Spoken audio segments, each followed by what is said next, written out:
Hey friend, hey. Are you still debating whether or not you should start a hobby, or if you can even start a hobby? These are 10 things that I think are necessary to know before starting a new hobby. By the way, I am Dacie and welcome to Dacie's Dose, where we talk all things adulthood. We're gonna navigate this thing together, okay? My goal is to produce content that I think can give anyone a more fulfilling life. And let's just jump in. Jump, and I'm trying to make it. Focus. Opinion number 1, I highly believe that hobbies are not a waste of time. Sometimes people get judged for choosing themselves, but it's so important to have a full cup before you pour into someone else. Hobbies give you an opportunity to choose you, and that's not selfish, not in a bad way. You are just as important as the people you serve, and don't forget it. But caveat, they can't be all you spend your time on. So you can't get off of work and just get on video game for 5 hours. Now, if you getting streaming money, girl, put in work, girl, put in work. If not, maybe put a little cap on it. Put a little cap. Because to be honest, we all got responsibilities. So schedule time for it and enjoy it while you can. Speaking of time, opinion number 2, you need to set realistic time expectations. If you know you have a very busy schedule, I don't think it's a good idea to sign up for something that requires your time 9 hours a week. 3-hour sessions, Monday, Wednesday, Friday. Ain't nobody got time for that. And if you do, go for it. But most people ain't got time for that. If you're very busy, I say do something that requires maybe an hour and a half of your time. But don't forget the travel there, the travel back, and whatever other time expenses you may have, like getting ready for the event. Also, you need to keep in mind that you'll have to schedule time in for improvement depending on the hobby. So like for me, with dance, yes, I have class 1.5 hours a week. And when I was in the program, I think I had an extra hour and a half. But I had to practice outside of that in order to get better and better. Third thing, positive self-talk. Speak over yourself. Encourage yourself.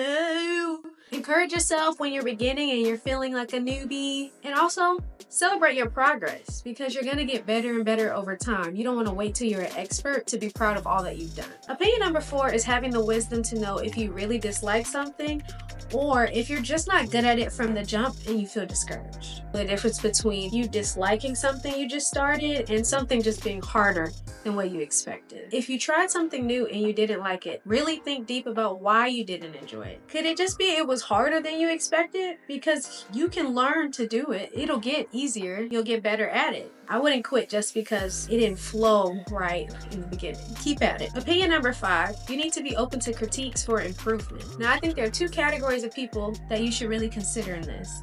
I would say the experts. If your teacher's giving you critiques or someone who's more advanced is giving you suggestions, be open to it. It doesn't have to be gospel, but you can absorb it and think about whether or not it's true and whether or not it's useful information. The other group of people I would say would be the consumer. If you make a product, whether it be digital or tangible, and someone gives you a review, listen to the advice and decide if it's useful or not. I wouldn't brush it off or take it as an attack. Again, we're growing, we're learning something new. Opinion number 6, you need to remember your why. Remembering your why is the thing that's going to push you to keep going and to honestly show you if you even want to continue that thing. Did you choose this new activity for joy, out of curiosity? Did you do it to gain a new skill, to be more healthy? You can always reassess if you're achieving that, but chances are if you chose it for a particular reason, you should be getting those results. And that result can keep pushing you forward. Opinion number 7, if you're starting something new, you need to ask questions. All throughout my life, I have asked questions.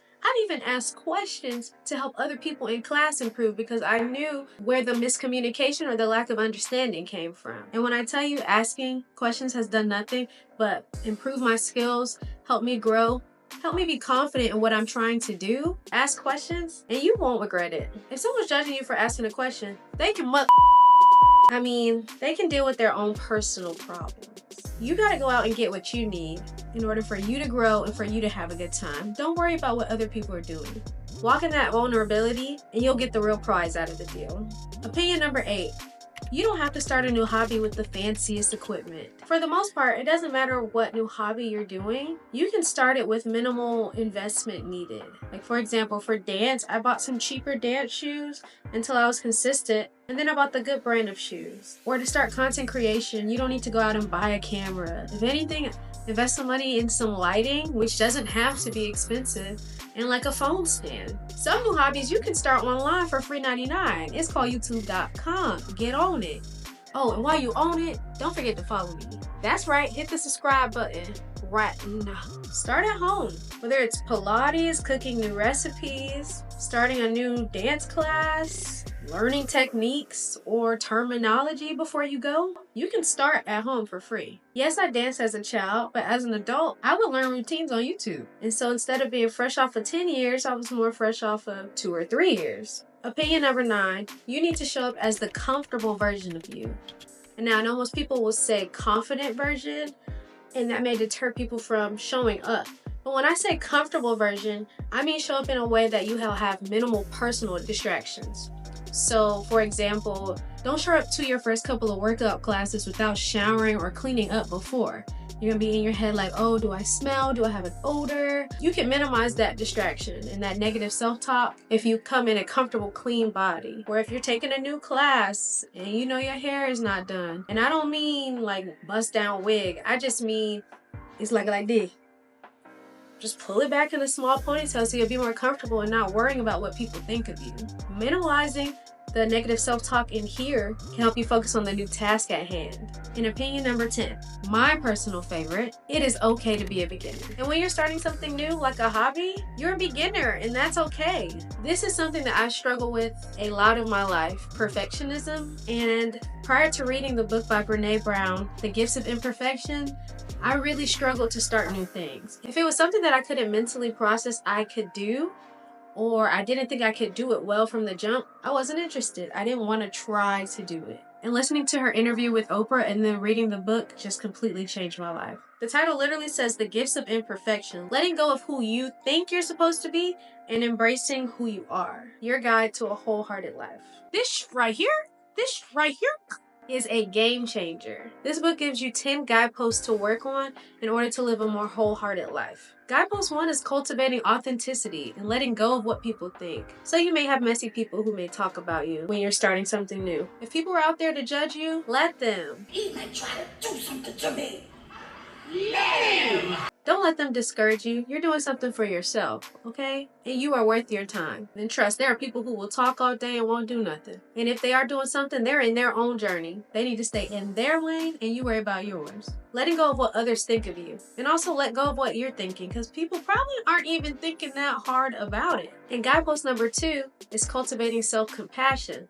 Letting go of perfectionism. I know it can be frustrating when you're trying something new and it's not going as easily as you planned, or there's some hiccups along the way getting started. When you're starting a new job, when you're learning new languages, think about every grade of school. You learned something completely new. And now that we're adults, a lot of the time, we're not as open to learning new things because you feel like you graduated from that stage of life. We're still here. We still got life to live, so we got more growing to do. Remember that being a beginner is okay, even when you're frustrated. When you find yourself getting frustrated, just think of that quote on Instagram, "I'm just a baby," and push through. You won't be a baby for long. I promise you, with consistency, or at least continuation, it'll get better. It'll get easier, you'll find more joy in it, and you'll look forward to it. Give it a go, give it a try. You may fall in love with it, and you don't have to be perfect at it in order to enjoy it. That's all I got for you today. I hope that this video helps encourage someone to get started on something they've been dwelling on for a while. I hope this video inspires you to get on the interwebs and find something new to do. I hope it was helpful. I hope it was beneficial, inspiring, or if anything, you just enjoyed the video itself. If you liked it, please give it a thumbs up. Tell me what your favorite opinion was. And if you want to give me your least favorite, we can chat about it in the comments too. This is a respectful but free zone. If you know somebody who you think would like this or could benefit from watching this video, please share it. And while you're in the business of clicking buttons, subscribe. That's all I got for you today. Love you, mean it. Bye. Hobbies aren't a waste of time, waste of time, waste of time. With encouragement from Dr. Brene Brown in her book, Comfortable in My Skin, Comfortable in My Skin, Comfortable in My Skin. Cozy, cozy. I'm frustrated over you. This right here.